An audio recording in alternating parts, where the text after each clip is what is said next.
Bird! Get him! Yeah! Ron Bain was right.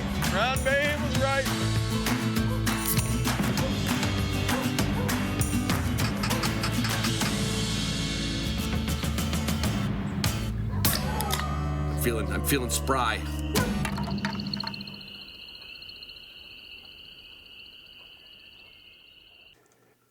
Hey, everybody, it's Ron Bain with the Hunting Dog Podcast. I know. I've got bronchitis, and I've developed some nice laryngitis. So this will be the truly shortest intro for all of those who love my bantering and my running on at the mouth. You're not getting it. For all of you who hate it, you won't have to hit the skip button. I just want to thank my Patreon patrons, Pike Gear, Gunner Kennels, Purina Pro Plan, Onyx Maps, CZ USA, Waltons, Canine Athlete, Garmin, Boss Shot Shells, Gumleaf Boots, and W Hunting Supply, which is a great place to buy your Garmin products, by the way. The service is, service is next to none. I also got to tell you, South Dakota wants you to come and hunt birds this year. They called me up. They said, please do it again. We're going to talk about them for the next couple months. There you go. That was the shortest intro ever. I can't believe it. A podcaster that loses his voice. This could be catastrophic. I love you guys. I love you girls. I love you girls more. Hey, everybody. It's Ron Bain with the Hunting Dog Podcast. If I sound a little nasally, well, that's because I got bronchitis. If I start coughing, I apologize ahead of time. But I'm putting this podcast out because there's some sense of urgency out there, especially in the West, with one of my favorite birds and habitats, the sage grouse. And my friend Ed Arnett from TRCP sent me an email over the weekend and said, man, I would love to come on and give some people some updates, what's going on with the iconic sage grouse. And so, Ed, here's your soapbox. We're going to get into your new dog and all that other stuff, but let's get just done with some updates first, Ed. Well, first of all, I always enjoy talking to you, Ronnie. Good to see you again, hear you again. Not see you, sorry. Sorry you got bronchitis. Yeah, well, it's better than COVID. Yeah, exactly. So, I appreciate you having me on, and we always enjoy talking sagebrush and sage grouse. I think a few things have happened since we last spoke, and I believe it was January.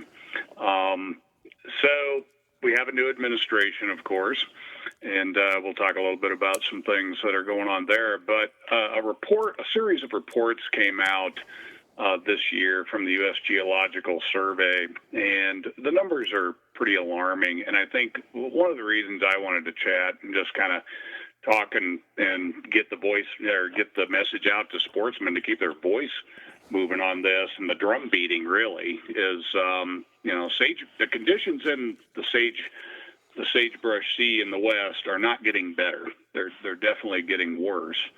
And we've lost tremendous amounts of habitat, certainly in the last 2 decades or so, but just even recently. And I mean, folks need to look no further if you're out west, out your window. I mean, yesterday, I couldn't even see my neighbor's place. It was so smoky, and there isn't a fire burning close to my house like there was last year. It's all coming from California, Oregon, and other fires. So there are fires all over the West. And a lot of stuff's burning up in the sagebrush habitat too. So the alarming numbers were just the amount of habitat that's been lost, and it's the priority habitat. When we started talking about this long time ago, you and I on your podcast, when we sat out in the sagebrush with our buddy Steve Ranella, talking about sage grouse, I mean, I was pretty optimistic. I thought we were going to get things turned around.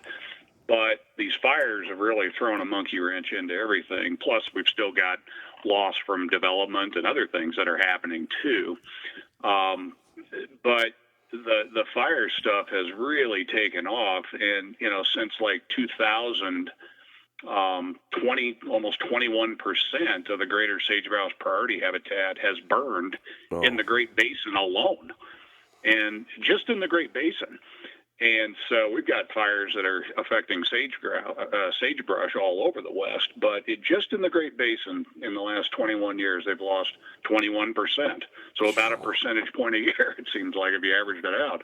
Well, that means before the time I die, statistically, we're not going to have any left. Not going to have any left, right? That's not good. Yeah, even this Chicago public educated guy knows that's not a good sign. And it's not like we're never going to have sagebrush. Of course, there's no Chicken Little message here, and I'm not an alarmist. I never have been an alarmist, but the reality is the numbers are not looking good. And when we all sat in the sage, when you and Steve went grouse hunting, I was pretty optimistic. We had, the sage grouse conservation plans had come together.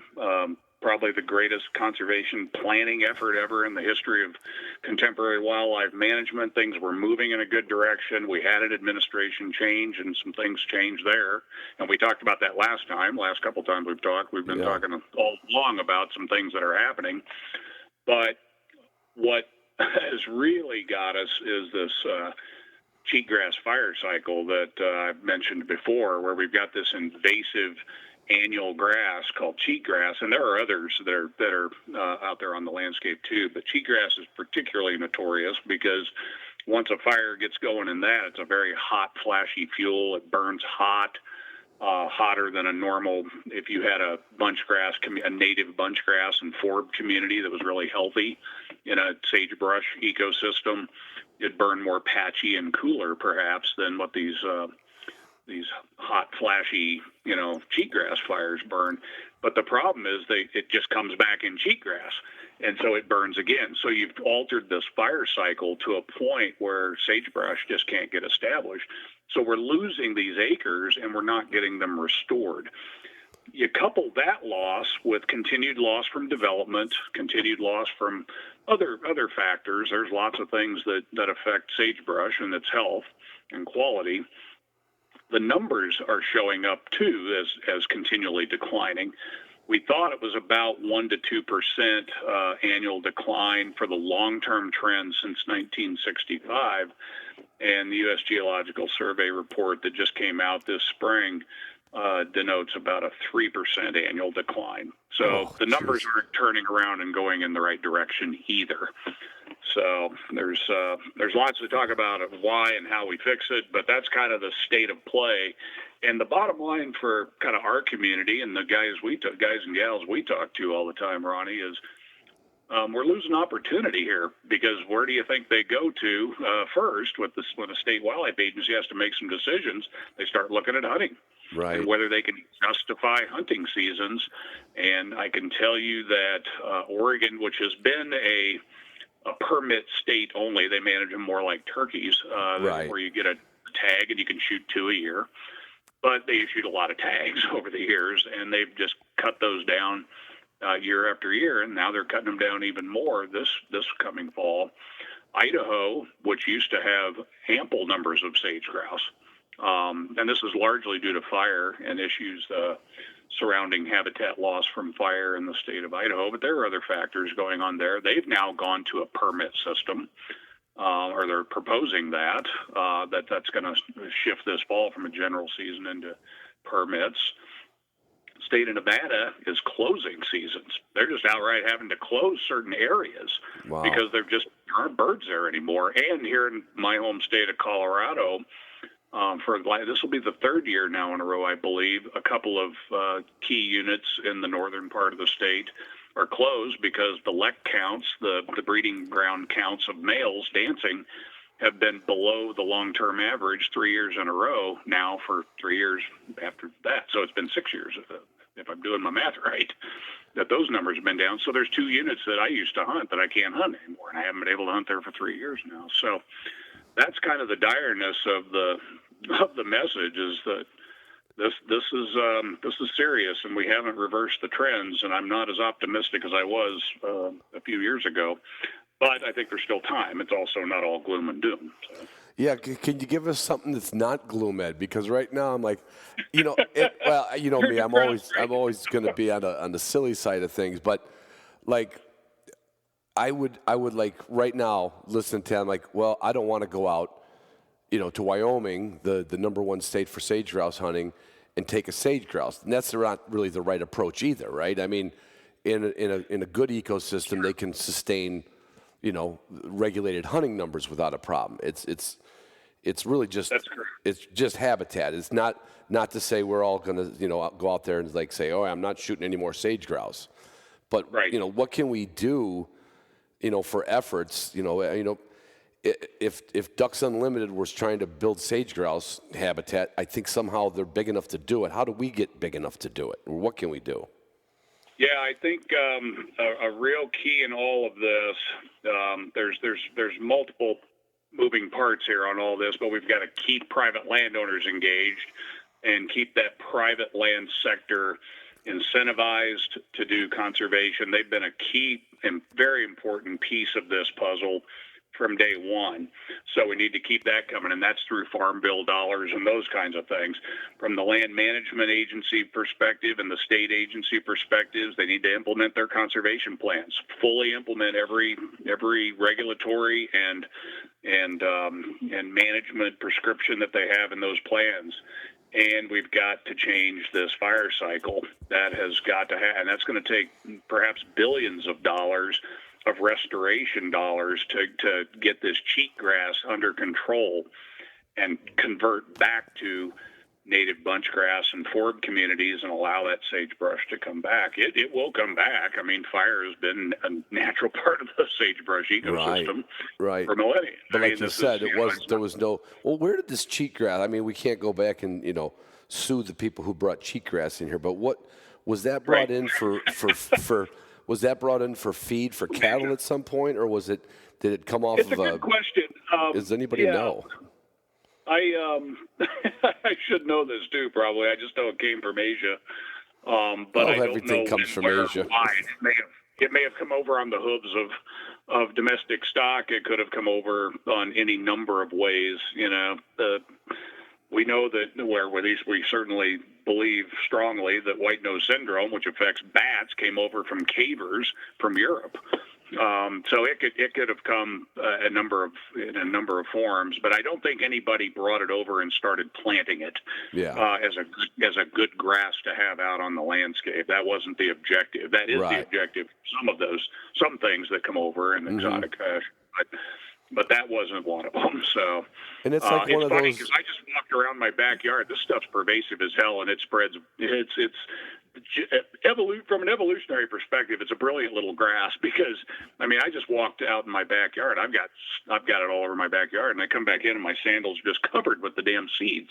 Yeah. Because right now they stick to everything, so that's how it disperses, of course. So, but regardless, it's here. And it's nasty, and it's hard to take care of it. Is there a way, like on a small scale, that I should say, I'm assuming there's somebody out there working on?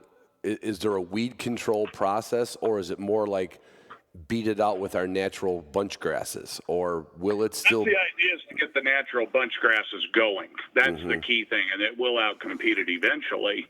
But you got to give the native seed a chance. So it's a lot of restoration work to get the seed bed taken care of in a cheatgrass dominated landscape. And there are some areas where, and this kind of gets down to a prioritization scheme of, you can do that for anything in conservation or hell, even in day-to-day life. It's all right. I got to set priorities. Where am I going to get the biggest bang for my buck? Right. And some areas probably just aren't going to be able to be converted easily enough. And maybe we ought to put more effort into protecting what we have. That's probably first and foremost of importance. But then where are the areas that are infected with cheatgrass that have the highest probability if we dump $100 million into the landscape and try to conserve 50,000 acres or 50,000 square miles, whatever the numbers are. That's kind of where the land management agencies are. They have and are developing these prioritization schemes of where to put the money. But it's going to take a lot more money, a ton more of restoration dollars to convert this around.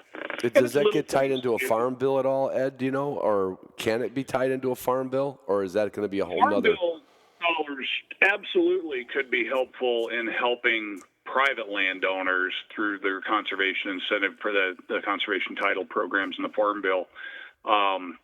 It certainly could or should be used to help landowners fight this. And this is a big landscape issue. I mean, if you've got cheatgrass on the neighboring BLM and you're a landowner with 15, 20,000 acres, let's just say you've got a nice big landowner and half of your landscape is covered with cheatgrass, and you get Farm Bill dollars or other dollars to help combat the cheatgrass, it's not going to do a damn bit of good if the BLM doesn't deal with it right across the street. See what I mean? So it's a landscape scale thing, and we need multi-jurisdictions, multiple stakeholders engaged in this to get the scale of the effect down. It's no different than fighting fires. We need everybody thinking about preventing fires, and the same thing is with the restoration. It's got to be at scale.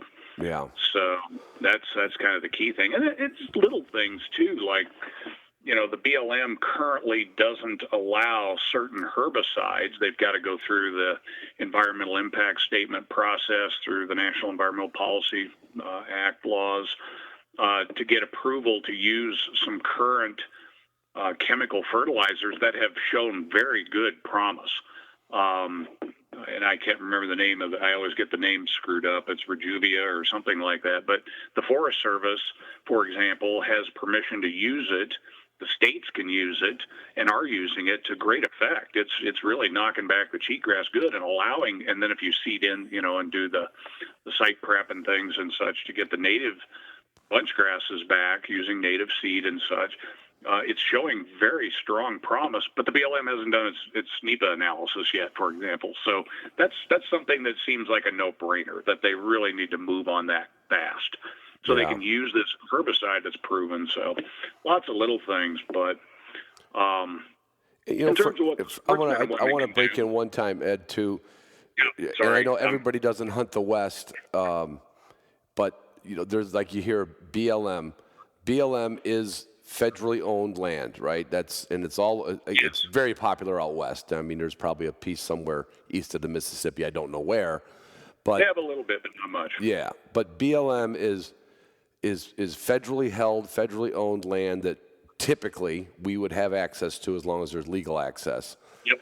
But people can use it for they can lease it for cattle pasture. In some cases extraction of resources.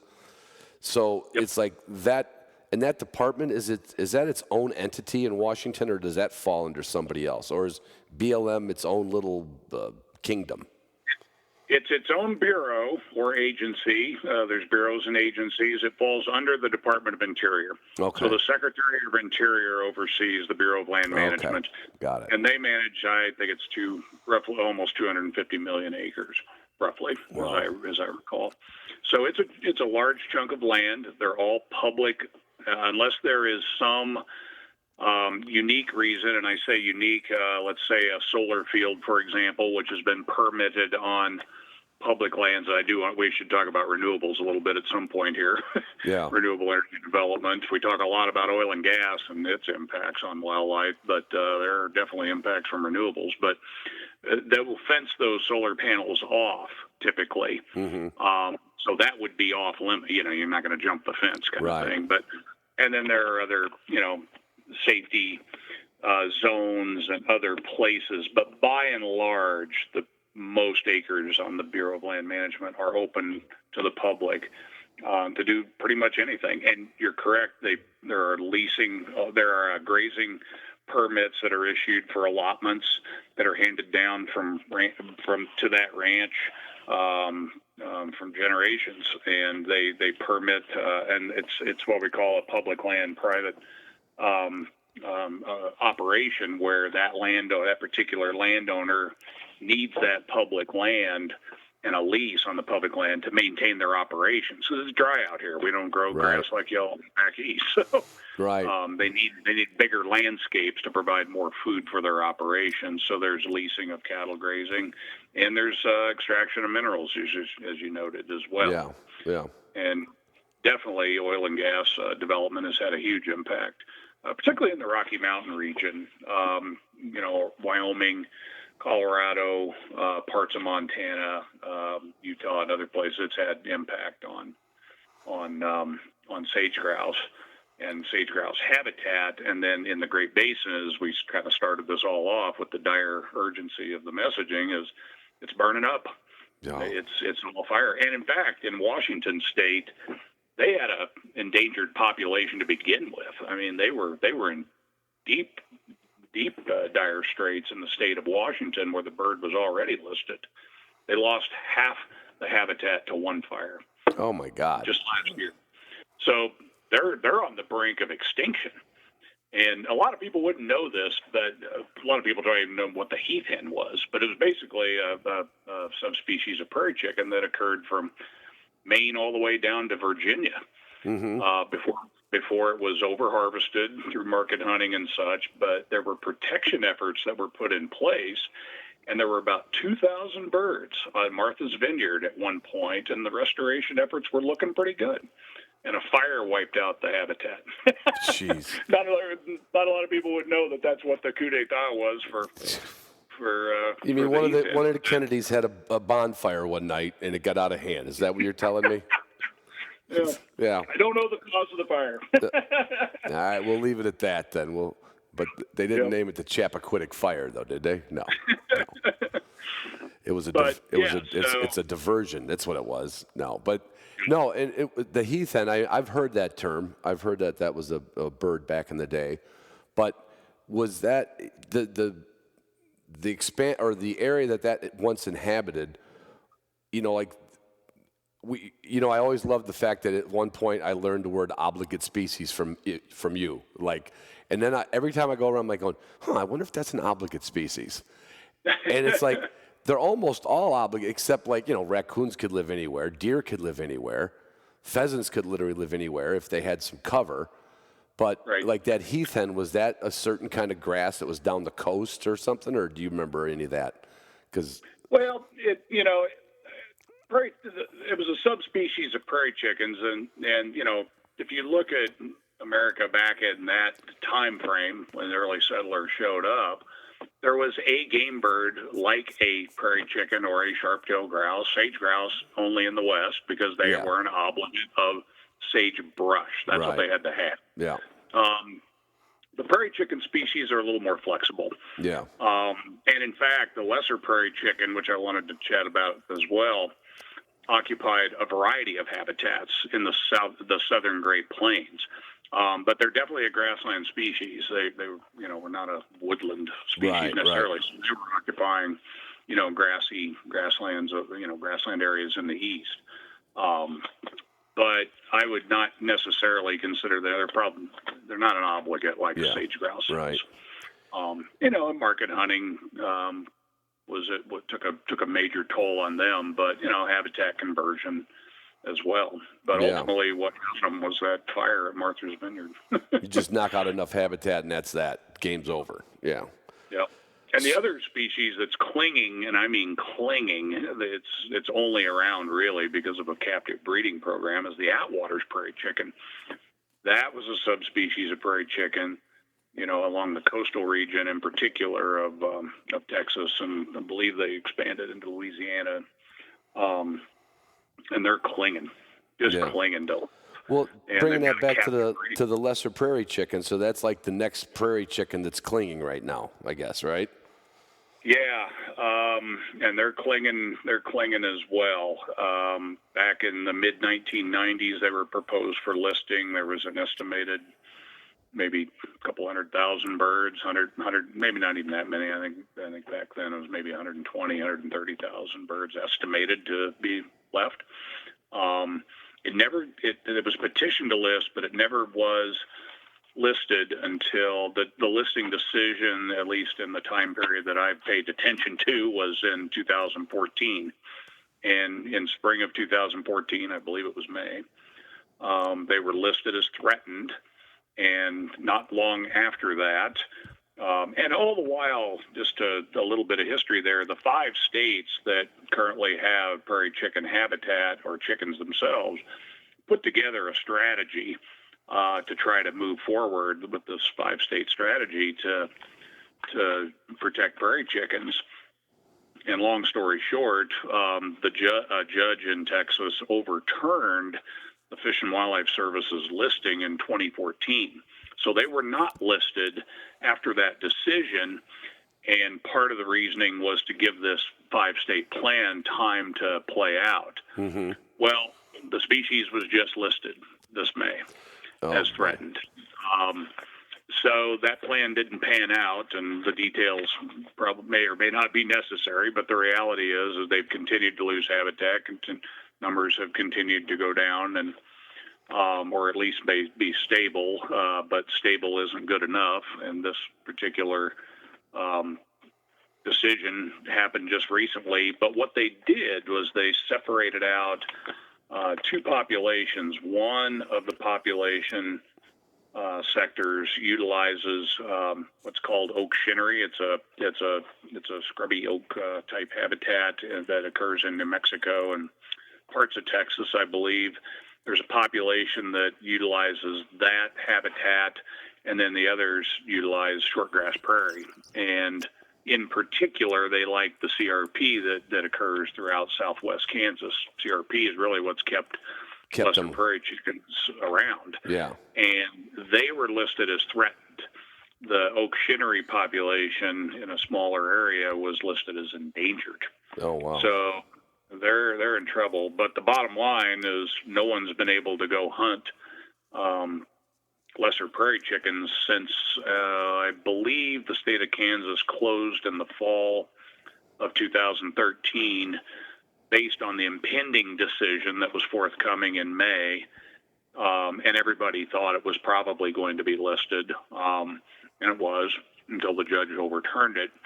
But nobody's been hunting for a long while. Last one I shot was in, I believe, the fall of 2012. Wow. So, and just a little sidebar. If I were out in Kansas and I dropped a lesser prairie chicken, would I know by looking at a greater prairie chicken than a lesser? I mean, I've never seen one with my own eyes or in my own hand. What is the difference between the two? You can tell their feather characteristics, and then the air sacs are different color. But the bottom line is they've closed down. I'm pretty sure that even greater prairie chicken hunting is closed in that area just to protect lesser prairie chickens, just to keep the average Joe and Josephine from making that mistake. Yeah, I can imagine. Yeah, and Colorado doesn't hunt greater. We don't have very many greater prairie chickens. Period. We get to kill 2 a year, and it's just in a few select units up in the northeast corner. Yeah, they accidentally wander in a little bit. Right. Yeah. If you got them in hand, you can tell a difference. But yeah, they just don't let you. They try to keep you from making the mistake. Right. Well, we can live with that. Now, at some point, if our conservation efforts work and the birds start expanding, we'll have to reconsider that. Right. And the state of Kansas will have to contemplate how they readjust hunting boundaries. Whether we get them back to a long-term, sustainable, harvestable level again is very, very questionable. And game birds are kind of funny. There are some game bird biologists that will say that once they drop below 100,000 birds, they start spiraling down. Right. And that's pretty much what happened to lesser prairie chickens. They've come back up, but now they're still in very, very dire straits, obviously, because of the listing. The numbers speak for themselves, and whether we get whether that species comes back to a level where we can harvest them again is seriously questionable. Right. That's self-serving thoughts from hunters, but it's a red flag, in my opinion. Even if you don't hunt, that a liberally harvested, a once widely distributed liberally harvested game bird is now proposed for listing or has been listed in this case. And in the case of sage grouse, that we're just closing season left and right. Yeah. That's a red flag. Yeah, and everybody should be concerned about this. What you just said really resonated with me. Like, even if you don't hunt, now surely everybody that listens to this program, probably hunts or certainly pro-hunting. It's not the non-hunting dog podcast. Yeah, it's not that. And it's like, to get that word out, it reminds me of, I was talking with Ben Jones from RGS again recently, and how they joined up like forces with the Audubon Society, which you would think, oh, they're bird watchers. But, they care. You would almost say, I'm sure there's somebody in Audubon Society who's a hunter. You think of these just opposed groups, but we can't be just opposed groups. We have to be like, there's got to be a new political party called the Habitat Party. Because that seems like to be the one thing. Party. Yeah, on the ground Habitat Party. It seems to be the one thing that politicians are afraid to vote negatively on, which is good. But like, how do we capitalize on that? How do we almost tie habitat? If we could tie habitat into everything, the bird numbers, squirrel numbers, bug numbers, snake numbers, everything will do a little bit better.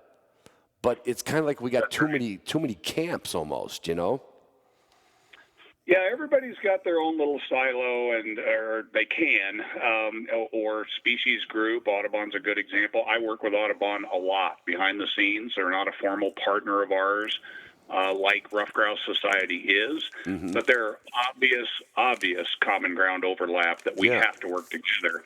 And I think, if I learned nothing from the sage grouse, and I've kind of known this for a long while in my career, it's just you should look for opportunities for conservation synergy. I call it at every chance. If you can overlap sage grouse conservation with mule deer migration conservation, that's a good thing. Right. That's a smart thing to do. There's no need to reinvent the wheel, but we should be looking for ways to, and game management is not always, non-game management. It's not always good. Sage grouse management isn't always good for all migratory songbirds, for example, that utilize sagebrush.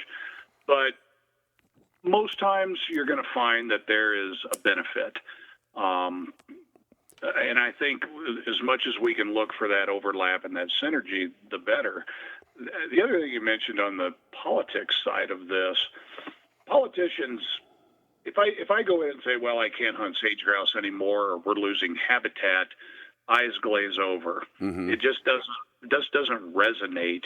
Right. But when you start talking about an ecosystem that covers, most of the West, a huge number of the states in the West, the economies, you start rolling in the importance of the economies, how important sagebrush is for ranching, for renewable and oil and traditional fossil fuel development, just for people's livelihoods, then they start listening a little closer. And then in this restoration stuff, I like to couch it in the terms of a restoration economy. Yeah. We can put people to work.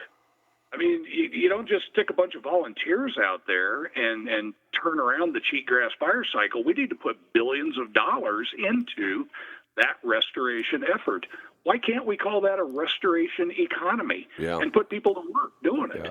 Now, it's not going to be the same as some dude making $150,000 in the oil and gas industry, perhaps, but there's going to be some good jobs that would come out of that, and it's needed. And the other thing I'll say real quick is on that synergy front is it's also climate mitigation. Yeah. If you're restoring sagebrush back to its original state or a stronger, more resilient state, you're affecting climate change in a positive way, too. So all of these things can work together. Just got to think big about it. Yeah. That is something I know since this podcast started. I used to just be that it all just came from the skies and it was always there, and it's just not always there. It's not always going to be there.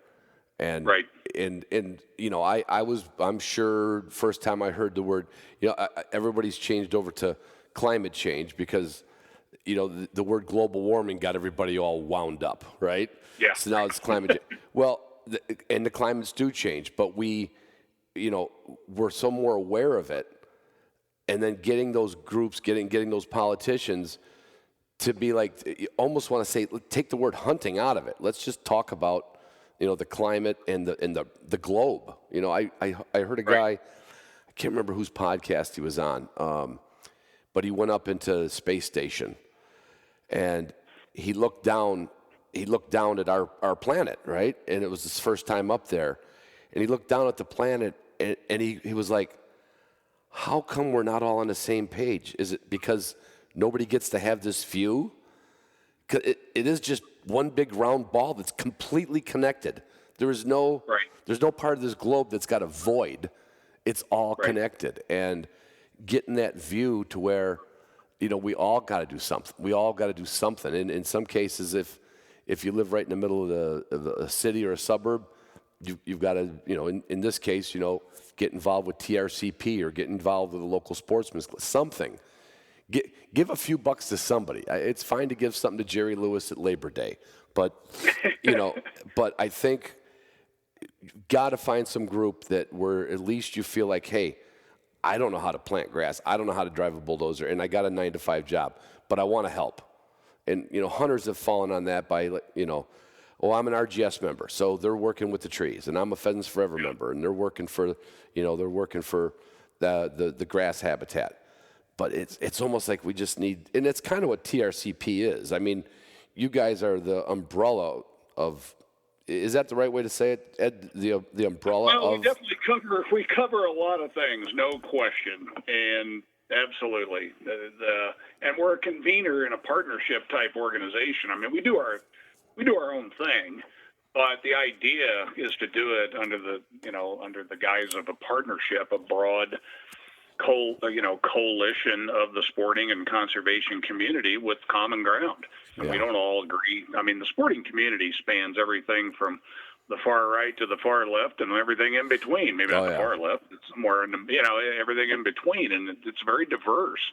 People have different opinions on things, but habitat is damn sure one thing we can agree on. And we'll figure out the semantics of climate change. The reality is we don't want to call it global warming or even climate change anymore. I heard one rancher one time say, can't we just call it extreme drought? I'm like, I don't care what you call it. Let's do something about it. Something about it, exactly. Because that individual, he knew how hard it was in his own community to talk about global warming and climate change because it's been politicized. Right. This is not an R or a D thing. This is a reality. Right. All you have to do is look at these fires burning and know a little bit about ecology, that things are changing. And they'll always change. They always have changed. Hell, I'm sitting on the ground that used to be run by woolly mammoths, for God's sake. Right. And probably and dinosaurs before them. So there's always change, but we can have an influence on the outcomes we see on the ground to make our world a better place at some level for some period of time. And, that no one can deny the outcomes of this extreme drought. You just start Googling some things, and there's some real factual evidence out there that long-term patterns are not looking good. Yeah. Well, we got smoke over here east of the Mississippi from the fires this year. Yeah, you're going to get more, too. It's coming your way. Oh, goody. It's clearing out today, but it's headed your way, man. I mean, it went all the way across, the upper Midwest, all the way out to the East Coast. You could see it on the weather maps. And we had some days here that were, like a little like, boy, it looked like it was going to be a really nice day this morning. And it's still a nice day, but there is a mist. There's a shade to the sky that, of that smoke, It's scary. You never think that something somewhere else. It's just one round planet. There's no. It's all round. It's all connected. Exactly. Hey, I want to come back to something you said because it resonated with me. Is I think the other thing that our community can do, and it's hard sometimes. Certainly join organizations. Rough Grouse Society, TRCP, Ducks Unlimited, whatever. Yeah, whatever you like. Yep, all of them if you can. Yeah. That money goes to good use, believe me. I've been in this game long enough to know. For the most part, it's not getting pissed away on overhead and lavish dinners and that kind of thing. A lot of it's going on the ground or on Capitol Hill with shoe leather being worn off, going to office lobbying for this stuff. Right. But learn how to talk to non-hunters. I mean, our world is changing, and we're getting more and more divided, and having an argument with somebody who just doesn't understand hunting or some of these ecological concepts, well, why do you still shoot sage grouse? Learn how to have a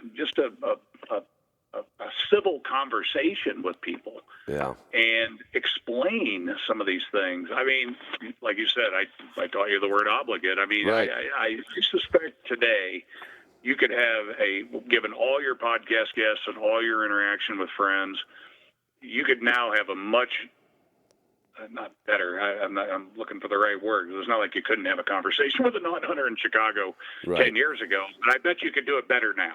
Yeah. And with more urgency and more compassion about how to get to somebody, because somebody in inner city Chicago really doesn't give a shit about sage grouse and sagebrush. And biologists grow up. I've grown up in this profession always having to answer the question, why should I care? Right. And whether it's a rancher, an industry, a soccer mom in L.A., I got to answer the question, why should I care? And you better be ready to answer it. And it just isn't because you like to go out and shoot sage grouse. Yeah. Wrong answer. Yeah. You know, what you said, too, it keeps bouncing back like we're doing volleyball, popping ideas into my head. 15 years ago, or let's just go back to, 30 years ago when I lived in, or whatever it was. God, how long ago has it been? Half of my life ago when I lived in Chicago. You know, there wasn't really as much, let's say, anti-hunting sentiment. It was kind of like, people hunted, people didn't hunt. If I went back 15 years ago and somebody said, I didn't know he was a hunter, I would have probably been more defensive and said, I hunt. What's it to you? I'm exaggerating. But to your point, if that comes up, wear it proudly, wear it on your sleeve, but have a little vernacular, or to be able to talk a little bit about climate, how one of the reasons I hunt is because of all the habitat organizations I belong to, which are helping with this planet's, drought problems and global warming. And then you might get that ear of somebody that says, that's important. I know that's important. And to that point, I think I can't remember if you met my best buddy Rusty or not, but we talk literally every morning on the phone since he started working from home with COVID. And we are a couple of clowns on the phone. We have debates, we yell at each other, but it's my morning newspaper, right? He's got to know, and we've got a mutual friend. This is a little bit of a rabbit hole, but we got to finish it. We have a mutual friend of ours that grew up in Illinois with us, went to school with us. He used to hunt pheasants and rabbits with us. And as he got older, he just, he's I can't hunt anymore. I don't want to hunt anymore. And then he kind of went extremely to the anti-hunting side of things. Now, he didn't go to a rally, but he was definitely we would see him. He'd be like, no way. No, I think you guys are wrong, But the funny thing was, he got into all the AR-15s and the Glocks, and he's got a piece of property outside of Chicago in the southern, next county down, I think Kankakee County, and he's got a big pit in his backyard. And this guy spends so much money on ammunition, and and I said to Rusty, I said, next time you see Frank, because he still sees him for pizza, said, tell him thank you for all the Pittman Robertson dollars that he has given to hunting and conservation. I was waiting for you to say that. And he goes, thank that man. And so Rusty, and Rusty's a hunter, but he's a hunter that goes once a year with me, or twice a year with me. Never been super involved, but definitely an ally. He didn't know what that was. I explained it to him, and he's going to explain it to Frank. And then there's a neighbor across the street from Rusty who's got a couple of Brittany's. He's in a Brittany Spaniel club. He's older than me, maybe older than both of us, but got a couple dogs. Always comes by, says hi to Rusty. When I'm in town, he always wants to see me. And now this guy is older than me too, and he did not know what Pittman Robertson was, And and I thought, once I learned it, I thought I was the last dummy on earth that didn't know what it was. So that can even be worked into the conversation, how, how sportsmen's dollars are generated and how they fund habitat conservation. Absolutely. Right. Yeah. And duck stamps too. Duck stamp, I think it's 90% of, there's not a lot of overhead that comes off of a duck stamp. And I've told many people, I teach at Colorado State now, and I teach a policy class, and one of our modules that we do is on conservation funding. Well, we do 2 or 3 of them on conservation funding, and we talk about PR. But I just ask them a question, what's one thing you could do as a non-hunter that would affect conservation today. Like, you go down and do it today. Right. And the correct best answer, the very best answer, is buy a duck stamp or buy a hunting license. Now, most people won't buy a hunting license that don't hunt. Right. Largely because they don't want to support hunting. But Right. the reality is duck stamps buy habitat. Right. And not all of the and in fact, there's a law that says that only a certain proportion of the lands purchased with duck stamp dollars are open for hunting. Right. So anyway, you get the point. Yeah. I mean, there's lots of ways people can contribute to conservation without even pulling a gun up on an animal. Right. And, and keeping it in that same thread. So one of these morning chats we had, and I don't know where he came up with this idea, but I've said it a couple times. I just said it at a pint night last Thursday. We had about 50 people there, came out and, talk about hunting and talk about everything. And I got this idea from Rusty. He said, in my case, I'm 63 years old. My kids and my wife, they don't, what do they get me for Christmas? When they ask me, I don't know. I don't need anything, right? I got my guns. I got my ammo. I don't need anything. He said, and I don't know where he came up with this. He said, why don't you have your kids, even though, two of them, I would say, two of my girls identify as, they have bought hunting license. They do hunt a little bit, but they're very peripheral in the world of hunting, very, very on the edge. They're pro hunting. They do very little of it. They're raising kids right now. He said, why don't you have all of your daughters buy themselves a subscription to RGS or PF or TRCP and buy their own, but in a card, just say, Dad, I joined TRCP this year. That's your Christmas present. I mean, what a great idea. I mean, how many people out there, out there get this? What do you want for your birthday? I don't need anything. You know what? Buy yourself. And if it's your kids, I know a lot, you and I know a lot of hunters and a lot of hunters' families, and it's not like every hunter out there that we know, all their boys and girls hunt. It's just not the reality. Maybe 1 out of 3 or something, or maybe none in some cases. So for Christmas or your birthday, have your kid buy that magazine, like for, let's say, I would say, my daughter Kelsey. Kelsey, I know you've hunted grouse with me a couple times. I know I've taken you to a preserve a couple times. I know your husband hunts deer. I want you to buy yourself a subscription to RGS, and then she'll get that magazine. I know she'll read it, or it'll be there, but that's one more way that you could get people involved. They don't have to be a hunter, but use that for your Christmas present idea. I think if we get every licensed hunter to get one person that gives them a stupid tie for Christmas or some underwear, I would much rather get that card that said, Dad, Dad, I just joined TRCP. I'd be like, best present you could give me, Or buy a duck stamp. Whatever it takes. But put that on your put that on your Christmas list when people ask, what do you want? You don't need, nobody needs another tie. But there's you heard it here first. Nobody needs another tie. There you go.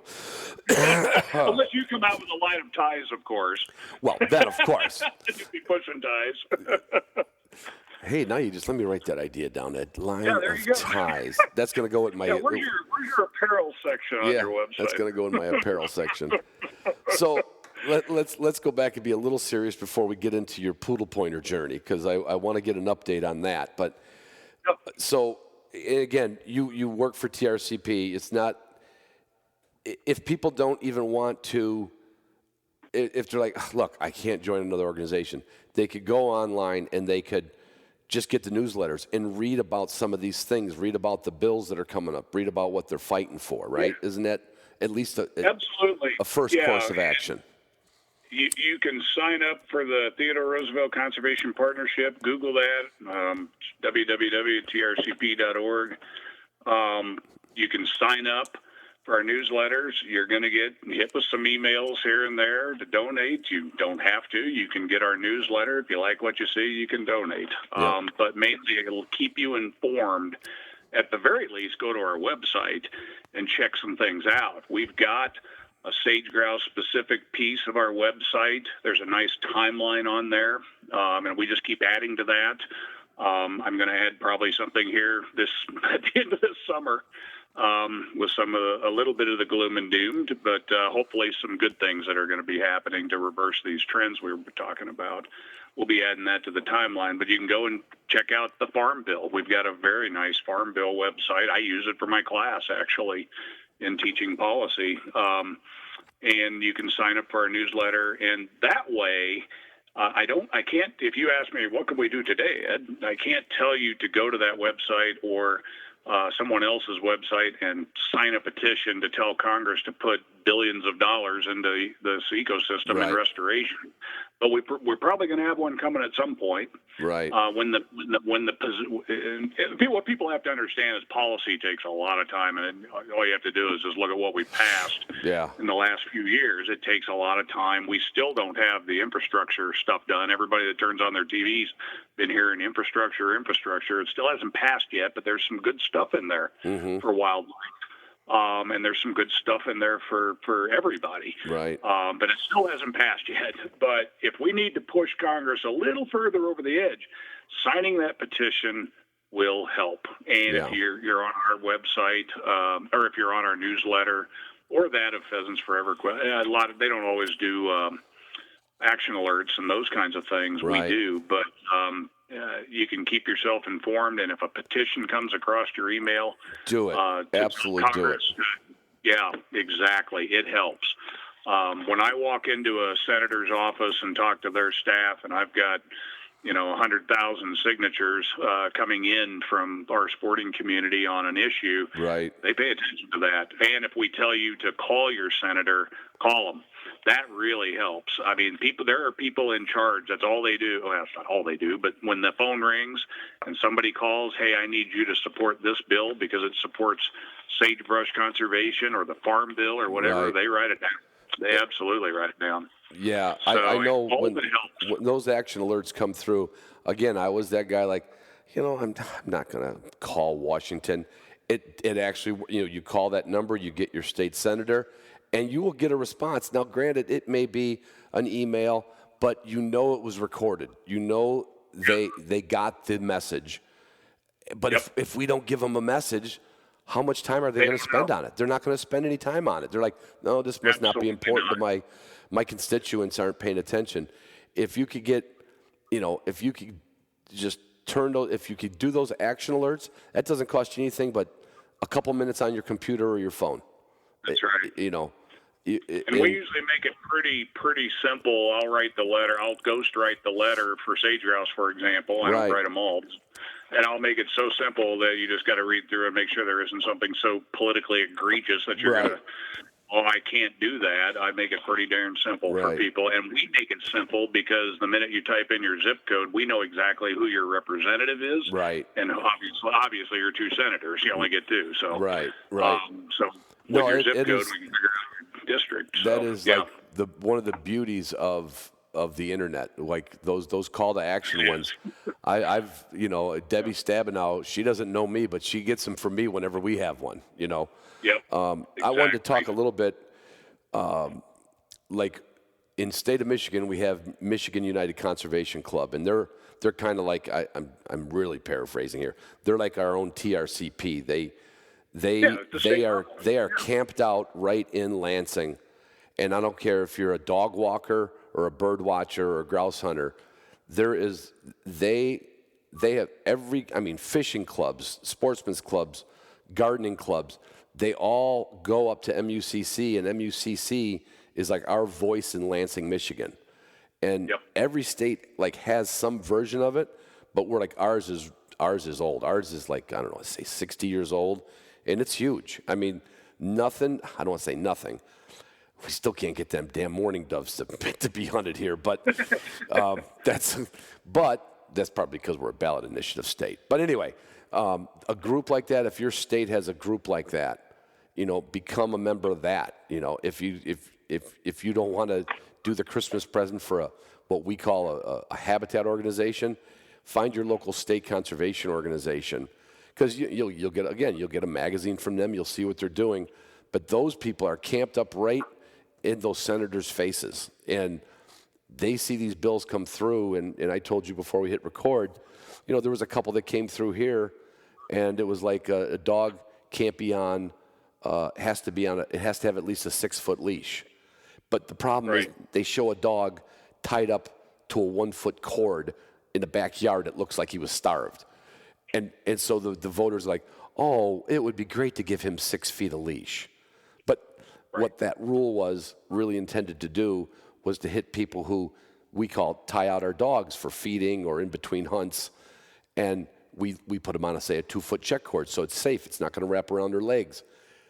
There's a lot of ways these other little groups can try to get us, and those state conservation groups like RMUCC, that's another They're one. looking out for you. Yeah, Yep. they're reading between the lines, going, we know who's writing this one. We know who's writing this one.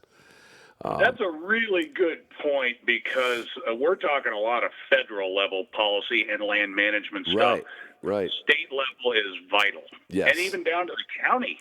Quite frankly, a lot of the decisions that get made on like a renewable energy project, for example, a wind energy project in the state of I better not pick a state. Just pick a state because they vary so much. Right. But a lot of times it's local authority at the county level that does the permitting.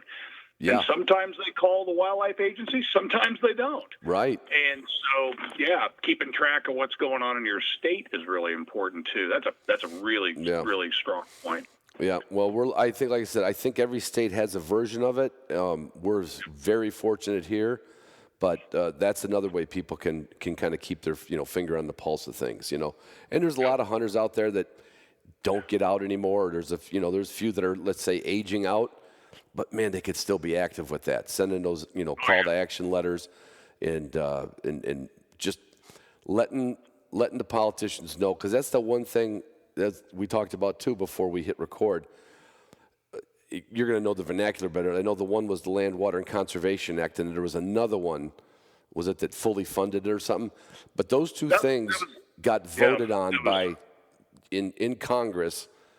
It was a landslide. There wasn't a Democrat or Republican, basically, that had the nerve to say, I'm not in favor of good land, right? So we can get their attention that way. Yeah, that Great American Outdoors Act, which permanently funded there was a prior act that permanently authorized it, and now it's got funding to the tune of $900 million every year.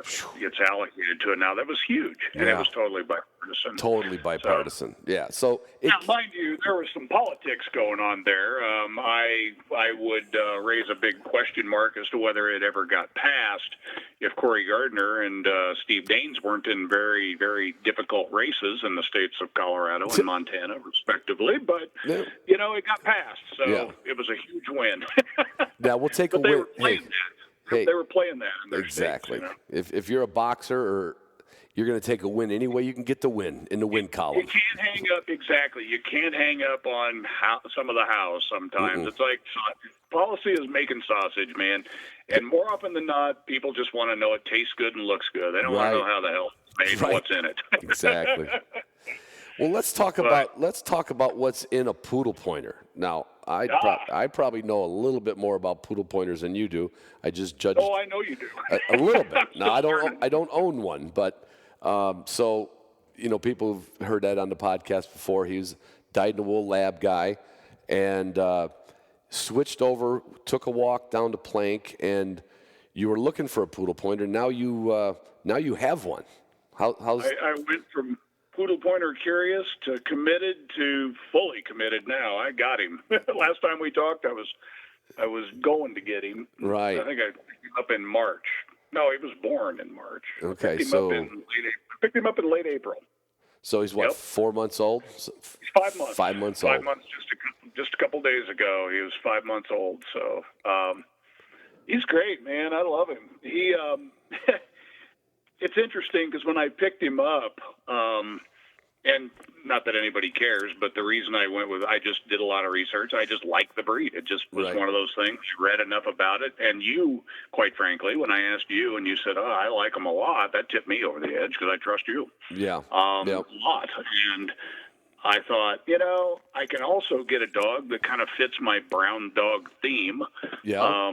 I've got chocolate labs. I've always owned chocolate labs, never had anything else, and we don't need to go down that path. We've talked about it before a little bit, but I got a brown dog now, and to be honest, he looks just like a damn lab with a dock tail and a little bit longer ears. But he doesn't act like one. No, little different. He doesn't act like my labs. In some ways he does, but so what have you been doing with him? You think about a puppy. And there's certain things that you don't want to miss. You've raised enough puppy labs. Are you taking them out for longer walks, bigger walks, or are you just kind of doing? As far as the house manners, it's the same. Doesn't matter. You got to get absolutely the same. Absolutely the same. Retrieving's absolutely the same. I've trained him like my labs, to be honest with you, up to this point. Yep. Point being the operative word there. Now I got to get him to where he's pointing. But he's had lots of dead birds.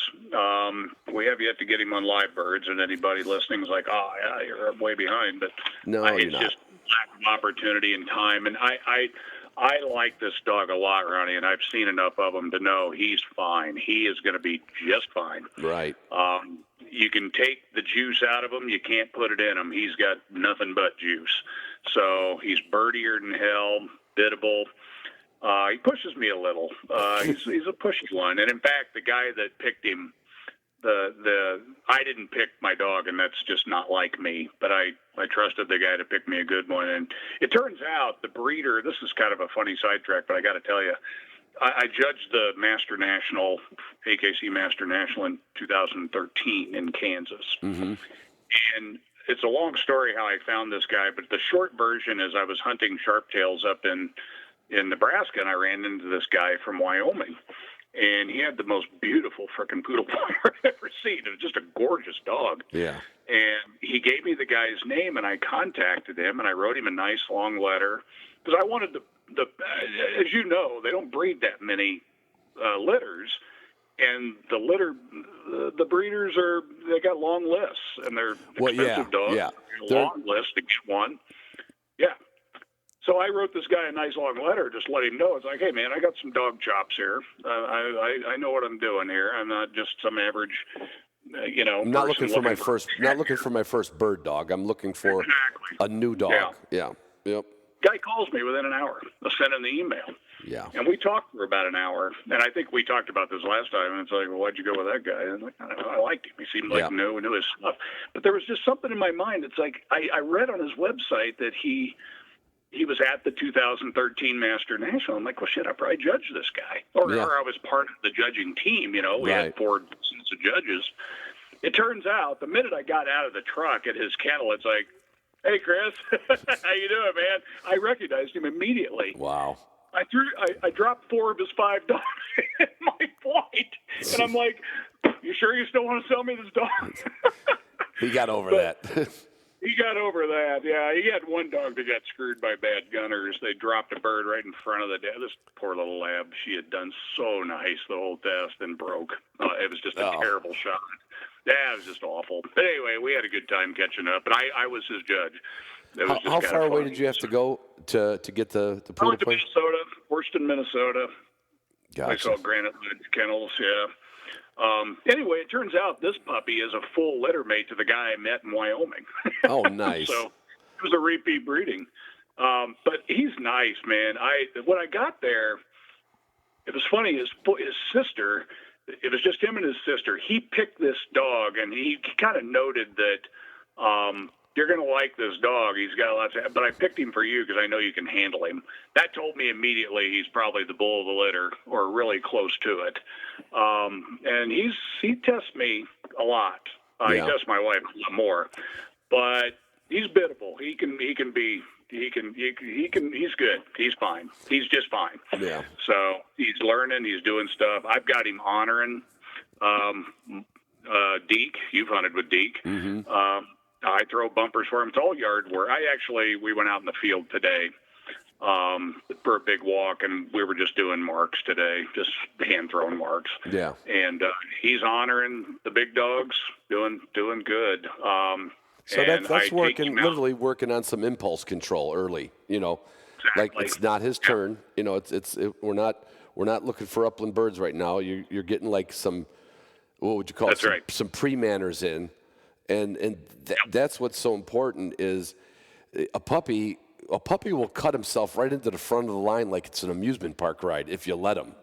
You know, Exactly. They're like, Yeah. no, me, and you're like, no, no, it's not you, it's us. Yeah, so that's kind of cool. And they learn, they get what they want if they wait. Yeah. So, Yep. and I same thing. If he breaks, I bring him back. I don't praise him. I just make him sit back down. Then I throw 3 for Deke. Yep. And make him sit there. Yep. To make the connection, you're going to get what you want, but you're going to do what I say. Right. So no, it's all obedience and fun and lots of dead birds. I just haven't had a chance to get him on live birds. But I tell you what, we're 3 weeks out. I have a question for you related to this, by the way. Yeah. And maybe it'll help somebody else in their thinking. This is my first versatile dog, so I'm not quite sure what to do. But I haven't got him on live birds yet, but we will.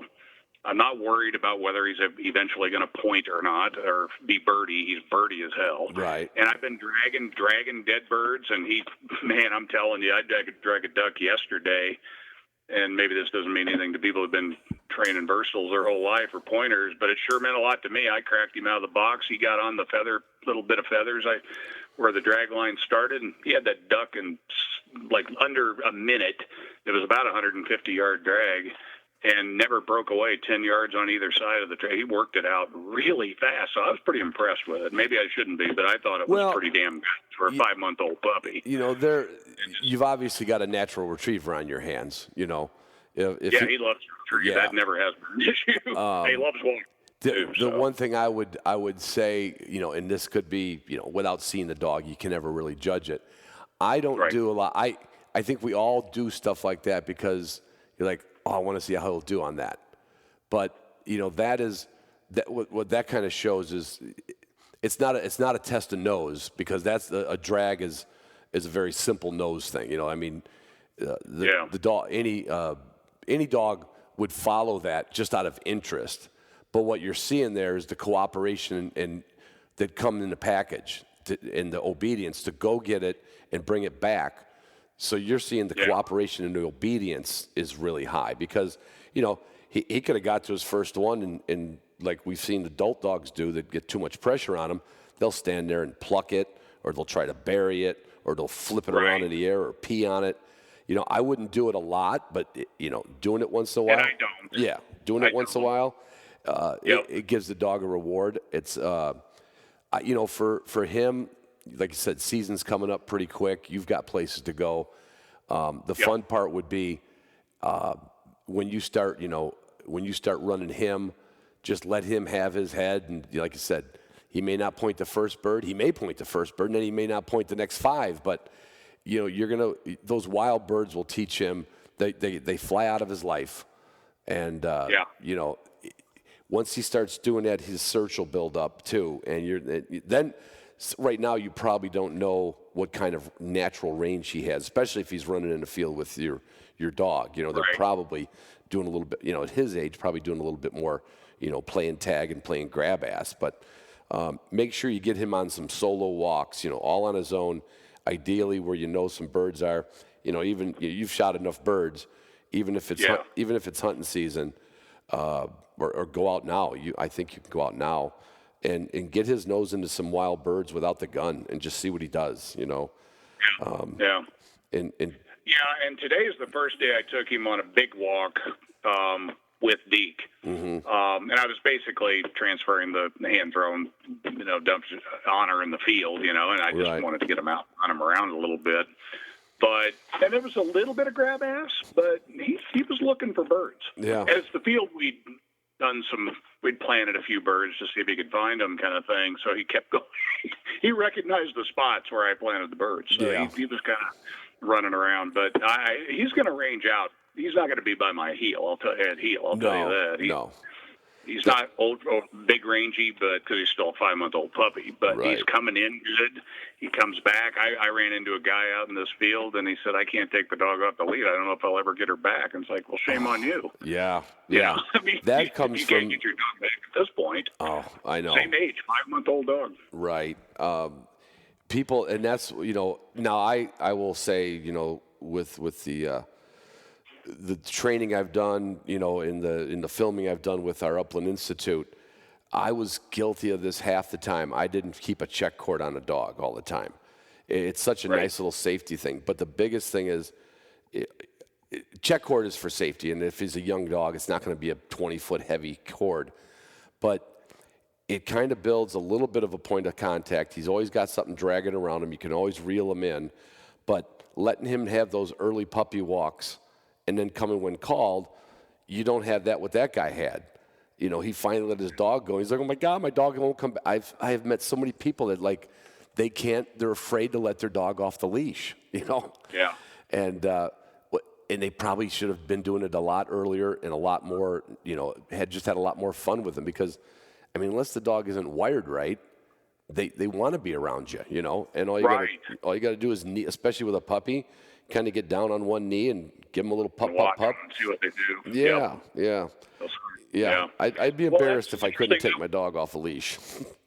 That wasn't my question, but I guess that would be a question now. It's like, is that okay? Sometimes I have him on the lead, so he gets used to dragging it. Sometimes I don't. I let him run. Yeah. Is that I think from a trainer's, I'm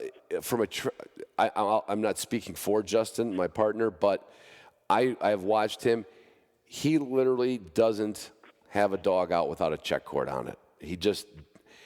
And I am not that, I am not that thorough. I'm not a professional trainer. I've only trained my own dogs. So I think for him, it's more of a routine. It's like, nope, check cord goes on. It gets to be a big enough dog to pull a standard check cord from, one of the supply companies. Keep that check cord on him because the one day will come when he's coming past you and you're like, hey, come here. And all of a sudden that birth date, whether it's 7th-month birth date, 8th-month birth date, or all of a sudden he's just not listening. And you don't want to put the electricity to him. He doesn't know what that is. And if you can even just step on that check cord without any verbiage. No, I get that. I can see that. Yep. Yeah. If you step on that check cord with no verbiage out of your mouth whatsoever, and he hits the end of the line, and then you just pick up that check cord and you hand it, you don't even say nothing to him. You just start pulling him in like a fish handrail. All of a sudden, you say, oh, yeah, I was starting to forget about my owner there for a minute. And, that's what Justin does. He literally. He will do that, I guarantee you. Yeah. They test me enough. I can tell what this dog is. Right. Like I said, if he wasn't the bull, he damn sure was second in order. Right. He'll show you his legs one of these days. But he can be reeled in. He can be reeled in. Not all bulls of litter can be reeled in. Yeah. Not without a whole lot of pressure, and sometimes you ruin them, sometimes you don't. Right. But he definitely, he's smart, learns quick. He just likes to test the waters a little bit. So, cool. But I'll keep that in mind. Definitely keep that. He's drugged the check cord around quite a bit, so he knows what it is. Yeah, and that's good. That's good. Yeah. But that was kind of my logic, too. It's like, all right, let's see what you do off lead. Yeah. And he comes back every time. I've never had him run off, except this morning, of course. The neighbor had his lab out, and we had a little incident where he just said, nope, I'm not coming back. I hear you, but I ain't coming back. I'm going to go check out Dozer. And sure enough, off he goes, running across the street. Yeah, that's scary. That's a good way to get him killed. Oh, God, I know. But anyway, I was going to tell you, the looks are what got me. He's beautiful, dark brown. I sent you a picture. He's really dark brown, and he's slick.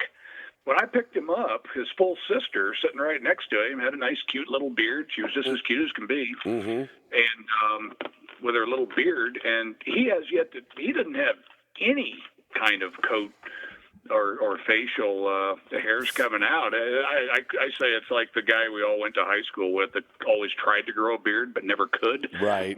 And probably shouldn't have. That may be him. He may be slick forever. So there is a lot of slick coats out there in the what I would call the rough coated breeds. Yeah. I saw a German wire hair yesterday. I was judging Friday and Saturday at our local test, and I thought the guy was running the German short hair. And then when I was doing my paperwork, because I don't read the front of the card, I'm on the inside of the card, making notes. I'm like, I'll be damned. I wasn't handling him. I was one of the 3 judges, so, I wasn't up here giving him the instructions. But from a distance, I'm like, oh, nice looking German short hair. And sure enough, it was German wire hair. That's real common. I've seen a lot of poodle pointers. Nate Morgan, one of our chapter members, just got a poodle pointer. I think he's a little older than yours. And he says, every morning I see if he's got any whiskers. He goes, I don't think he's going to be a slick coat. He's going to be a slick coat. So, yeah, so people will think you either have a liver short hair or a short hair bred with some, It won't have. Or they're going to say, "What happened to your lab's tail?" Yeah. I've already gotten that once. Yeah, Dad, what'd you do? But Dock you the got a little tail? dock tail. It's like, what happened? You shut it in the car door? Yeah. No, But I like him, man. He's nice. I'm just dying to go hunting with you. If not this year, next, just so you can see him and give me some pointers. But I like him a lot. He's a neat little dog, and I think he's going to get. We're going to put him in the position to find as many birds as might be out there. Maybe we ought to talk a little bit about the hunting season coming up. But yeah. And I got to get my question, but I'm gonna take him a lot. He is going to see a lot of country this year, and hopefully there's birds in it. The bird reports are kind of a mixed bag. Sage grouse are a mixed bag. Again, back to not making this all gloom and doom. Right. There are definitely strongholds. There's plenty of strongholds for sage grouse, and there are a lot of birds out there still. Wyoming is not set to make any major changes, so we're going to go sage grouse hunting, as soon as that season comes in, and and we'll go out there. I'm dying to look at the look on his face when a 6-pound bomber gets up in front of me. Yeah. So that'll be kind of fun. But my question. My dove season opens on September 1st. To me, it doesn't feel like the right place to take a puppy unless you got a shooter and you're going to just set your gun down and hold him and teach him. I probably wouldn't bother. I probably would not bother. And take him at all? Yeah, I would That's not. What I would wonder. Yeah, I mean, if I were going to do that, I would if I were going to do that, it's basically, you already know the dog retrieves. So what are you going to see that, you'll have to, because dove hunting, your dog's got to be pretty steady and still, so your dove doesn't flare. I feel like I'm going to see a lot of undoing of what I've done. Yeah. That's my gut, and I just wanted to ask you this. It's sure didn't feel like a smart thing to do. But you were thinking about it. You were thinking about it. I was thinking about, it's bird hunting, so. But I am going to take him the following weekend. We're going to go look for some blue grouse up in the mountains. Oh, yeah. And for some sure. sharp-tails. So. Yep. Yeah, we'll definitely do that. But, I still got 2 labs that can retrieve, so I'll take them on dove hunting. let Junior sit it out, but yeah, I mean, your dog, having either dog, whether it's a retrieving breed or a versatile, or not, I shouldn't say versatile, a pointing breed or a fleshing breed. What people don't, you're lucky enough in your profession and your hunting desires and passions, getting the dog used to road trips and overnights and kennel time. Right. It's just, I feel bad for the people who only get that 1 or 2 trips out there. I do too. The trip is overwhelming to the dog. The night in the truck box is overwhelming to the dog. Where your dog is going to be like, he's going to act like he's been in the end zone way before he'll be in the end zone. Just because of I remember a fella told me I had a young dog and I was going to take him hunting out in South Dakota, and I remember it was a long time ago. He goes, well, I wouldn't take him hunting, but I'd take him with. And I'm like, I never thought about that. He says he's going to learn how to be in the kennel. You'll probably have him in the box with another dog. He's going to have a lot of time. He'll get used to the road. He'll get used to being fed on the road. Yeah, you might give him a little walk in the morning, a little walk at night. So don't worry about shooting a bird over him. The instincts don't expire.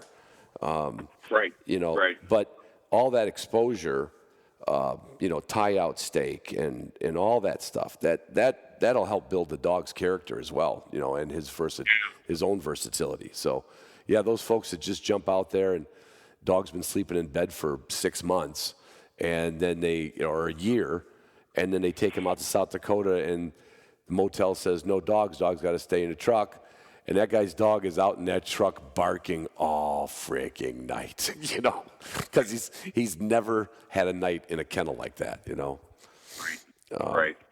So, yeah. I haven't done it yet because it's been too damn hot and it's just cooled off this week. But even at night here when it cools off, but I've been pondering just putting him in the kennel, and he's stayed in the kennel, not overnight, but he has stayed in the kennel a good bit of time. Yeah. He sleeps in a kennel here. I've gotten now where I finally got him housebroke. My God, this is the longest housebroken.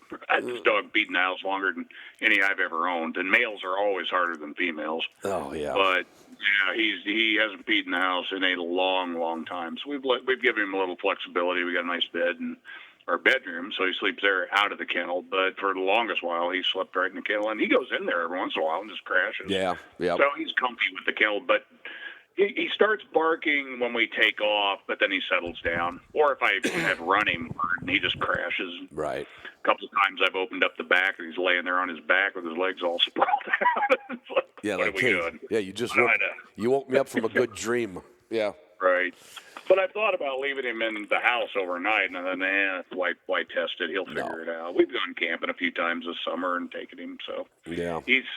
he'll travel fine. So, and I think what's going to happen after this fall, because I've already got my schedules lined out here, he's going to figure out pretty quick that getting in the truck and going somewhere for 5 hours is a really good deal. Oh, yeah. Yeah. It means even more. Go run. Yeah. We got to go run. And he's not gun shy at all either, by the way. I meant to throw that in there. Oh, yeah. I was gonna throw that out there too. Yep. Been shooting poppers around him, and he kind of looks around and not quite sure where it's coming from, but it's all right over his head. What I haven't done, and I need to probably do this, is have somebody stand out further and just like your retriever training and throw marks. Oh, yeah. Yeah, that'd be the last thing you want to forget to go all the way through, because you can get fooled by, oh wow, he really doesn't care. Yeah, but that one gunshot, yeah, I would definitely do that. But a dog's first, it's always exciting to think about that dog's first year. Is it gonna point? Of course, we're looking for the point. It's a pointing breed, but is it going to find a bird on its own? On its own search. On its own, yeah. And which for you will be, your labs would only, obviously, a flushing dog has to be within gun range. So for you, I can't wait to hear you call me up and say, he was 180 yards away from me, and bam, he pointed.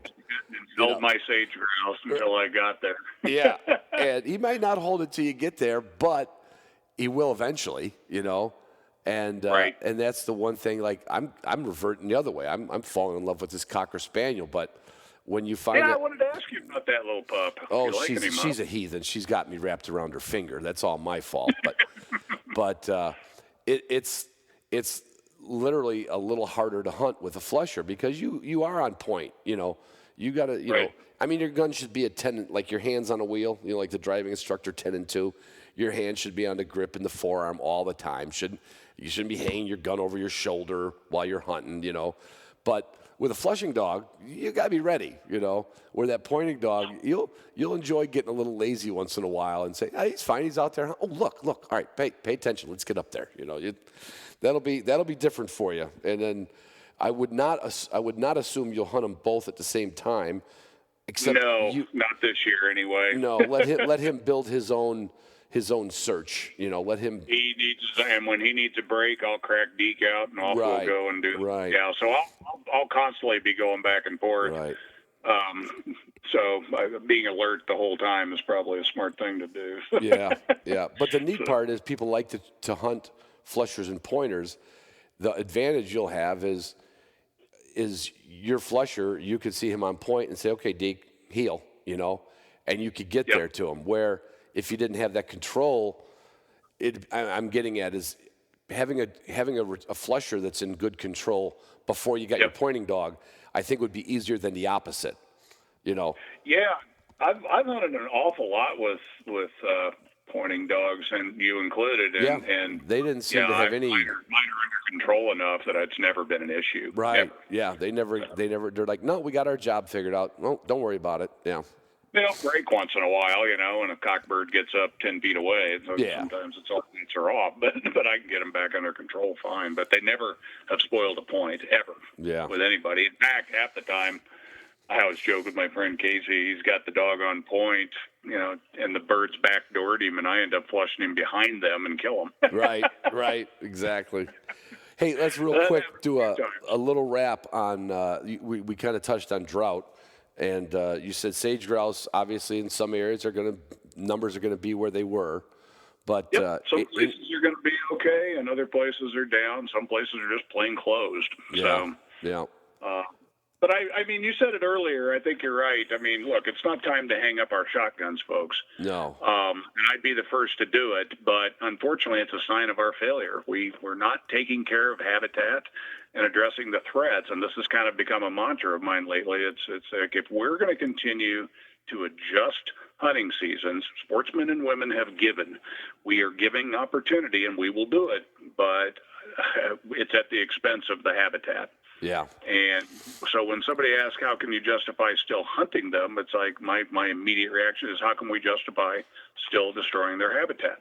Right. And go down that path. It's like, as long as we have habitat, we can have long-term sustainable and harvestable populations. But I think it's a red flag, and we need to be paying attention. And but nobody should put down their shotgun yet. But I would adopt a personal conservative strategy. The states are going to tell you that you can only have a certain number of birds, and it's a pretty conservative number. And these things aren't like pheasants and quail. We've talked about this on podcasts before. They're a little different. They definitely need to be managed a little more conservatively, because you can enter into that additive type of mortality where it's additive to natural forms of mortality, whereas with pheasants or a lot of other game birds or waterfowl, it's what we call compensatory, where it's compensating for birds that are going to die anyway for natural causes. Sage grouse are a little different, so they have to be managed different. But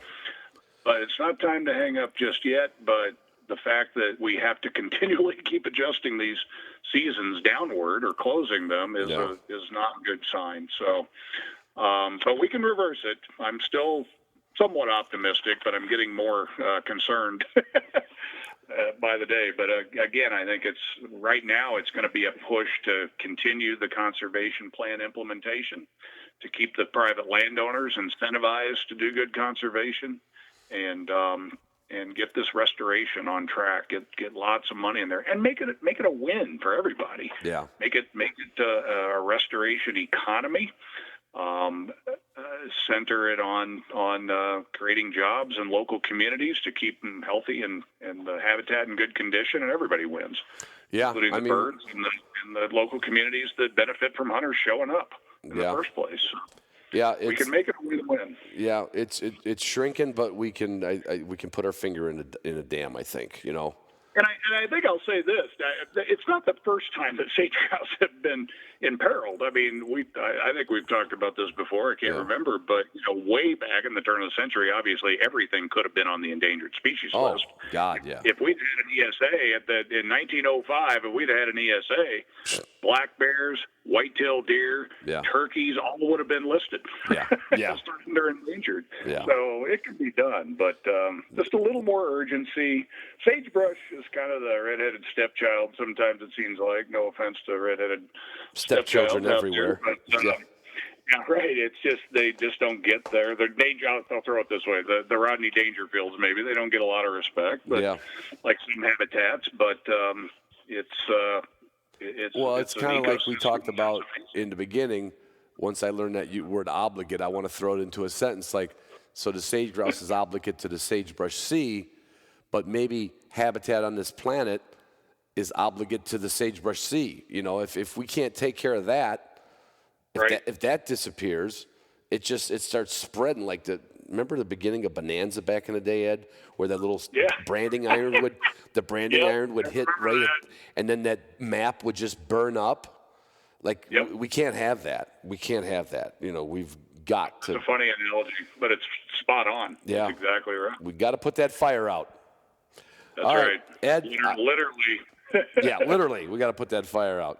I appreciate you coming on. It's been fun catching up. I don't know Always great to talk to you, Ronnie. where the travels will take me, but if I don't see you, and I forgot what the poodle pointer's name is. What's his name? Drake. You Drake. gave me a hard time about that. That's right. I Yes, wasn't quite clear on that text, whether you were Drake. Yeah, Drake's. Well, what was stupid about it? I like the name, but what was stupid about it is I have a dog named Deke. Right. I should have named him Max or something. It just but he's figured it out. Both of them have figured it out. The D gets him though. Oh yeah. But you like the name. But you're a softie. You're a sentimentalist. All right. Well, if I don't see you and him out there this season, I will see you next season. But I'll get a for sure come January or so, or come halfway through the year. I want to get a full update on your journey with your first poodle pointer. Yeah, and we'll have hopefully a good update on birds as well. We never really got to the new administration, but they're just kind of getting their legs under them. But we'll have something to talk about here. That in would a few be more good. months. That would be great. Once we kind of find out what they're doing, where they're going, and what call to action the TRCP can put us in line us up with to take care of it. Because the administration's any administration doesn't mean they're looking out for you and me, but TRCP, PF, RGS, all those groups are looking out for us. So I'm telling you, everybody, join up. If you haven't joined up, at least get the newsletter. Pay attention. Don't be like I was 20 years ago, just buying shotgun shells and going on trips to drink beer. Now I go on shotgun. Now I get free shotgun shells, but I go on trips to meet people and learn about habitat. So there. Well, I got to tell you, Ronnie, I love hanging out with you. When I see you face to face, I love talking to you. But I really appreciate your conservation messaging. It's important, and you're doing a great job at it. So keep it up, man. Well, I'll keep it up, and you guys keep it up. Thanks, Ed. All right, good talking to you, Ron. Take care. Bye.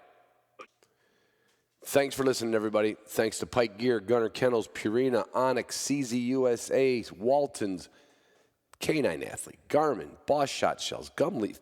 Could the list get any longer? Gumleaf Boots, Shooting Sportsman Magazine, and you're looking for hunting supplies, Double U Hunting Supply. Okay? Double U. Remember, that's easy. Like double, not like W, like the letter W. Double, D-O-U-B-L-E, U Hunting Supply. Love y'all.